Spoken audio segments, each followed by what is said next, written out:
कहते हैं आंखों में अरमान लिया, मंजिल को अपना मान लिया, तो मुश्किल क्या आसान किया, ठान लिया तो ठान लिया।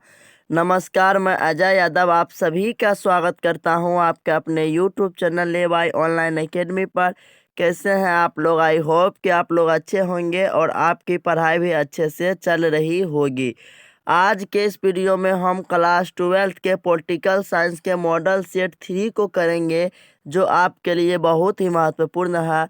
और अगर आप अभी तक हमारे चैनल को सब्सक्राइब नहीं किए हैं तो प्लीज़ चैनल को सब्सक्राइब कर लीजिए। तो चलिए बिना देरी के वीडियो को स्टार्ट करते हैं और पॉलिटिकल साइंस के क्लास 12th के सेट 3 को करते हैं। तो चलिए, आपका पहला प्रश्न है कि 1942 में गांधी जी द्वारा चलाया गया आंदोलन था। तो इसका राइट आंसर आपका ऑप्शन बी हो जाएगा, भारत छोड़ो आंदोलन। 1942 ईस्वी में गांधी जी द्वारा चलाया गया आंदोलन जो था वो भारत छोड़ो आंदोलन था। उसके बाद आपका अगला प्रश्न है कि भाषा के आधार पर बनने वाला पहला राज्य कौन है? तो इसका राइट आंसर आपका ऑप्शन ए हो जाएगा, आंध्र प्रदेश। भाषा के आधार पर बनने वाला पहला राज्य आपका आंध्र प्रदेश हो जाएगा, याद रखिएगा। उसके बाद आपका अगला प्रश्न है कि सार्क का मुख्यालय कहाँ है? तो इसका राइट आंसर आपका ऑप्शन सी हो जाएगा, काठमांडू में, क्योंकि सार्क का मुख्यालय जो है वो काठमांडू में है। उसके बाद आपका अगला प्रश्न है कि भारतीय संसदीय शासन व्यवस्था में मुख्य कार्यपालिका कौन होता है? तो इसका राइट आंसर आपका ऑप्शन ए हो जाएगा, प्रधानमंत्री। भारतीय संसदीय शासन व्यवस्था में मुख्य कार्यपालिका प्रधानमंत्री होता है। उसके बाद आपका अगला प्रश्न है कि पंचायत समिति का प्रमुख कौन होता है? तो इसका राइट आंसर आपका ऑप्शन डी हो जाएगा, प्रखंड प्रमुख। पंचायत समिति का जो प्रमुख होता है वो प्रखंड प्रमुख होता है। अगर हम बात करें ग्राम कचहरी के प्रधान के बारे में, तो ग्राम कचहरी का प्रधान जो होता है वो सरपंच होता है। और ग्राम पंचायत के प्रधान के बारे में बात करें तो ग्राम पंचायत का जो प्रधान होता है वह मुखिया होता है। आप सब इसे याद रख लीजिएगा। उसके बाद आपका अगला प्रश्न है कि 2015 के विधानसभा चुनाव के बाद बिहार में किस दल ने सरकार बनाई? तो इसका राइट आंसर जो हो जाएगा वो आपका ऑप्शन डी हो जाएगा, इनमें से सभी। क्योंकि जनता दल, राष्ट्रीय जनता दल, कांग्रेस, ये इन सभी ने जो है अपना सरकार बनाए 2015 के विधानसभा चुनाव के बाद। उसके बाद आपका अगला प्रश्न है कि किस संविधान संशोधन के द्वारा पंचायतों में महिलाओं को आरक्षण प्रदान किया गया है? तो इसका राइट आंसर आपका ऑप्शन डी हो जाएगा, 73वां संशोधन द्वारा जो है पंचायतों में जो है महिलाओं को आरक्षण प्रदान किया गया है। उसके बाद आपका अगला प्रश्न की सूचना का अधिकार आंदोलन की शुरुआत कहाँ से हुई? तो इसका राइट आंसर आपका ऑप्शन ए हो जाएगा, राजस्थान से। और कब हुई? तो 2005 ईस्वी से, याद रखिएगा। उसके बाद आपका अगला प्रश्न है कि पहला गुट निरपेक्ष सम्मेलन कहाँ हुआ था? तो इसका राइट आंसर आपका ऑप्शन बी हो जाएगा, बेलग्रेड में। पहला गुट निरपेक्ष सम्मेलन बेलग्रेड में हुआ था। उसके बाद आपका अगला प्रश्न है कि निम्नलिखित में से कौन सा देश सार्क का सदस्य है? निम्नलिखित में से कौन सा देश सार्क का सदस्य है? तो इसका राइट आंसर आपका ऑप्शन डी हो जाएगा, भारत। सार्क का सदस्य भारत है। उसके बाद आपका अगला प्रश्न है कि यूएनओ निशस्त्रीकरण आयोग कब बना? आपके ऑप्शन है A 1945, B 1952, option C 1960, option D 1965। तो इसका राइट आंसर आपका ऑप्शन बी हो जाएगा, 1952 ईस्वी में। और याद रखिएगा 1952 में ही जो है संयुक्त राष्ट्र संघ की स्थापना हुआ था, याद रखिएगा। सॉरी, संयुक्त राष्ट्र संघ की स्थापना 1945 में हुई थी, याद रखिएगा। उसके बाद आपका अगला प्रश्न है कि किस देश ने सुरक्षा परिषद में निषेधाधिकार का सर्वाधिक बार प्रयोग किया? तो इसका राइट आंसर आपका ऑप्शन सी हो जाएगा, रूस हो जाएगा। उसके बाद आपका अगला प्रश्न है कि योजना आयोग को भंग कर कौन सा आयोग बना? तो इसका राइट आंसर आपका ऑप्शन ए हो जाएगा, नीति आयोग। और नीति आयोग कब बना? तो 1 जनवरी 2015 ईस्वी को बना। उसके बाद योजना आयोग कब बना? तो योजना आयोग बना था आपका 15 मार्च 1950 ईस्वी को, याद रखिएगा। और योजना आयोग और नीति आयोग दोनों के अध्यक्ष कौन होते हैं? तो प्रधानमंत्री होते हैं। और वर्तमान में नीति आयोग के अध्यक्ष कौन है? तो वर्तमान में जो है प्रधानमंत्री नरेंद्र मोदी है। इसलिए नीति आयोग के वर्तमान अध्यक्ष जो है नरेंद्र मोदी हो जाएंगे। और योजना आयोग के प्रथम अध्यक्ष जो थे वे पंडित जवाहरलाल नेहरू थे, याद रखिएगा। उसके बाद आपका अगला प्रश्न है कि बिहार विधानसभा में कितने निर्वाचित सदस्य हैं? तो इसका राइट आंसर आपका ऑप्शन बी हो जाएगा 243। उसके बाद आपका अगला प्रश्न है कि बिहार के राज्यपाल कौन है? तो बिहार के राज्यपाल जो है वो फागू चौहान है, याद रखिएगा, क्योंकि ये आपके ऑप्शन में नहीं है। उसके बाद आपका अगला प्रश्न है कि सिक्किम भारत का हिस्सा कब बना? तो इसका राइट आंसर आपका ऑप्शन डी हो जाएगा 1975 ईस्वी में। उसके बाद आपका अगला प्रश्न है कि निम्नलिखित में से किस देश ने खुले द्वार की नीति अपनाई? तो इसका राइट आंसर आपका ऑप्शन डी हो जाएगा चीन। चीन ने जो है खुले द्वार की नीति अपनाई। उसके बाद आपका अगला प्रश्न है कि भारतीय संविधान के किस अनुच्छेद में न्यायिक पुनर्विलोकन की शक्ति अंतर्निहित है? तो इसका राइट आंसर आपका ऑप्शन सी हो जाएगा अनुच्छेद 72 में। उसके बाद आपका अगला प्रश्न है कि बिहार में संपूर्ण क्रांति का नेतृत्व किसने किया था? तो इसका राइट आंसर आपका ऑप्शन डी हो जाएगा जयप्रकाश नारायण ने। कब किया था? तो मार्च 1974 ईस्वी में जो है संपूर्ण क्रांति जो हुआ था, तो उसी में जो है ये नेतृत्व दिया था जयप्रकाश नारायण ने। उसके बाद आपका अगला प्रश्न है कि भारत में हुए 1977 के आम चुनाव में किस राजनीतिक दल को बहुमत मिला? तो इसका राइट आंसर आपका ऑप्शन बी हो जाएगा जनता पार्टी को। उसके बाद आपका अगला प्रश्न है कि पर्यावरण के लिए प्रथम अंतर्राष्ट्रीय सम्मेलन कहाँ हुआ था? तो इसका राइट आंसर आपका ऑप्शन ए हो जाएगा स्टॉकहोम में। उसके बाद आपका अगला प्रश्न है कि राजनीतिक दलों को किस संवैधानिक संस्था द्वारा चुनाव चिन्ह आवंटित किया जाता है? तो इसका राइट आंसर आपका ऑप्शन ए हो जाएगा चुनाव आयोग द्वारा। उसके बाद नीति आयोग की बात करें तो नीति आयोग की जो स्थापना हुई थी वो 1 जनवरी 2015 को हुई थी। उसके बाद बात करें योजना आयोग की तो योजना आयोग की जो स्थापना हुई थी वो 15 मार्च 1950 ईस्वी को हुआ था, याद रखिएगा। उसके बाद आपका अगला प्रश्न है कि संघवादी व्यवस्था का सर्वोत्तम उदाहरण है? तो इसका राइट आंसर आपका ऑप्शन डी हो जाएगा अमेरिका।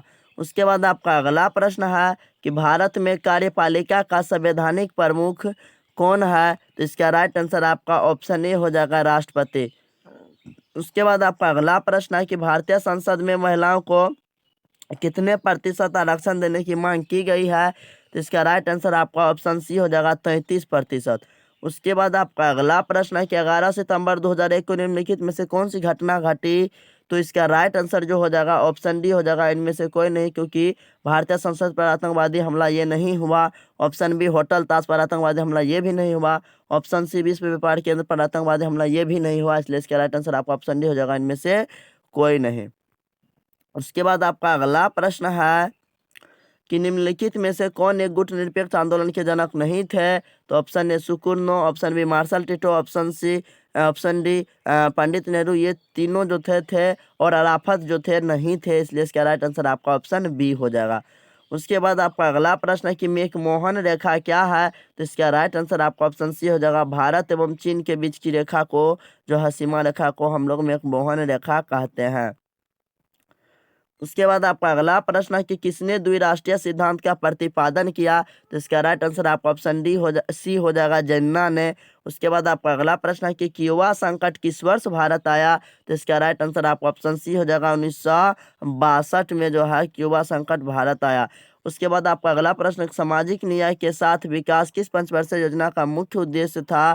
तो इसका राइट आंसर आपका ऑप्शन बी हो जाएगा चौथी। उसके बाद आपका अगला प्रश्न है कि योजना आयोग का गठन कब हुआ था? तो इसका राइट आंसर आपका ऑप्शन ए हो जाएगा 1950 में, 15 मार्च 1950 में हुआ था। उसके बाद आपका अगला प्रश्न 1965 और 1971 में भारत का किस देश से युद्ध हुआ था? तो इसका राइट आंसर आपका ऑप्शन सी हो जाएगा पाकिस्तान से। उसके बाद आपका अगला प्रश्न है कि शिमला समझौते पर भारत के किस प्रधानमंत्री ने हस्ताक्षर किया? तो इसका राइट आंसर आपका ऑप्शन सी हो जाएगा इंदिरा गांधी ने। और जो है पाकिस्तान के राष्ट्रपति भुट्टो ने किया था शिमला समझौता पर हस्ताक्षर। उसके बाद आपका अगला प्रश्न कि गरीबी हटाओ का नारा किसने दिया था, तो इसका राइट आंसर आपका ऑप्शन बी हो जाएगा, इंदिरा गांधी ने। इंदिरा गांधी ने जो है गरीबी हटाओ का नारा दिया था। और करो या मरो का नारा किसने दिया था, ये कमेंट में अवश्य बताइएगा। उसके बाद दिल्ली चलो का नारा किसने दिया था। उसके बाद तुम मुझे खून दो मैं तुम्हें आज़ादी दूंगा, ये नारा किसने दिया था। तो इन सभी नारा किसने दिया था कमेंट में अवश्य बताइएगा। उसके बाद आपका अगला प्रश्न है कि कांग्रेस फॉर डेमोक्रेसी का संस्थापक नेता कौन था, तो इसका राइट आंसर आपका ऑप्शन सी हो जाएगा, जगजीवन राम। कांग्रेस फॉर डेमोक्रेसी का जो संस्थापक नेता था वो जगजीवन राम था। उसके बाद आपका अगला प्रश्न है कि तेलुगु देशम किस राज्य का क्षेत्रीय दल है, तो इसका राइट आंसर आपका ऑप्शन सी हो जाएगा, आंध्र प्रदेश का। तेलुगु देशम जो है आंध्र प्रदेश का जो है एक क्षेत्रीय दल है। उसके बाद आपका अगला प्रश्न है कि अकाली आंदोलनकारियों की क्या मांग थी, तो इसका राइट आंसर आपका ऑप्शन सी हो जाएगा, पृथक राष्ट्र। उसके बाद आपका अगला प्रश्न है कि मेधा पाटेकर का नाम किस आंदोलन से जुड़ा हुआ है, तो इसका राइट आंसर आपका ऑप्शन सी हो जाएगा, नर्मदा बचाओ आंदोलन से। उसके बाद आपका अगला प्रश्न है कि पहला पिछड़ा आयोग का अध्यक्ष कौन था, तो इसका राइट आंसर आपका ऑप्शन ए हो जाएगा, कालेलकर। पहला पिछड़ा आयोग का जो अध्यक्ष था वह कालेलकर था। उसके बाद आपका अगला प्रश्न है कि 1988 में स्थापित जनता दल का संस्थापक किसे माना जाता है, तो इसका राइट आंसर आपका ऑप्शन सी हो जाएगा, वीपी सिंह को। 1988 में स्थापित जनता दल का संस्थापक वीपी सिंह को माना जाता है। उसके बाद आपका अगला प्रश्न है कि पहले गुट निरपेक्ष सम्मेलन में भारत का प्रतिनिधित्व किसने किया था, तो इसका राइट आंसर आपका ऑप्शन बी हो जाएगा, नेहरू ने। उसके बाद आपका अगला प्रश्न है कि 1917 में रूस में साम्यवादी राज्य की स्थापना किसने की, तो इसका राइट आंसर आपका ऑप्शन ए हो जाएगा, लेनिन ने। और लेनिन की मृत्यु कब हुई, तो लेनिन की मृत्यु जो है 1924 ईस्वी में हुआ था, याद रखिएगा। उसके बाद आपका अगला प्रश्न है कि भारत पाकिस्तान के बीच ताशकंद समझौता कब हुआ था, तो इसका राइट आंसर आपका ऑप्शन बी हो जाएगा, 1966 में। उसके बाद बात करें 1971 की, तो 1971 ईस्वी में बांग्लादेश आज़ाद हुआ था। और जो है 1948 में जो है श्रीलंका आज़ाद हुआ था, याद रखिएगा। उसके बाद आपका अगला प्रश्न है कि ताशकंद समझौते के समय सोवियत संघ का प्रतिनिधित्व कौन नेता कर रहा था, तो इसका राइट आंसर आपका ऑप्शन बी हो जाएगा, कोसिजिन। उसके बाद आपका अगला प्रश्न है कि 2003 में अमेरिका ने किस देश पर हमला किया, तो इसका राइट आंसर आपका ऑप्शन बी हो जाएगा, इराक पर। उसके बाद आपका अगला प्रश्न है कि कौन सा वर्ष भारत चीन मित्रता के रूप में बनाया गया, तो इसका राइट आंसर आपका ऑप्शन ए हो जाएगा, 1954 में। उसके बाद आपका अगला प्रश्न है कि 2014 में भारत चीन संबंध सुधारने की और किस भारतीय प्रधानमंत्री ने पहला जो है पहल की, तो इसका राइट आंसर आपका ऑप्शन बी हो जाएगा, नरेंद्र मोदी। उसके बाद आपका अगला प्रश्न है कि दक्षिण एशिया का कौन सा देश नस्लीय उग्रवाद से पीड़ित है, तो इसका राइट आंसर आपका ऑप्शन सी हो जाएगा, श्रीलंका। दक्षिण एशिया का जो है नस्लीय उग्रवाद से पीड़ित जो है एशिया देश जो है वो श्रीलंका है। उसके बाद आपका अगला प्रश्न है कि संयुक्त राष्ट्र संघ का सबसे बड़ा अंग कौन है, तो इसका राइट आंसर आपका ऑप्शन ए हो जाएगा, सुरक्षा परिषद। तो इस प्रकार आपका जो है तीसरा मॉडल सेट भी खत्म हो गया। और इस वीडियो में टोटल आपने 50 क्वेश्चनों को किए और आपने कितना स्कोर किए ये कमेंट में अवश्य बताइएगा। तो साथ ही अगर आपको वीडियो अच्छी लगी तो वीडियो को प्लीज़ लाइक शेयर और कमेंट अवश्य कीजिएगा। साथ ही आप हमारे चैनल को सब्सक्राइब अवश्य कर दीजिएगा, क्योंकि इसमें आपका रुपया पैसा नहीं लगता है। तो जय हिंद, मिलते हैं आपसे नेक्स्ट वीडियो में, तब तक के लिए बाय।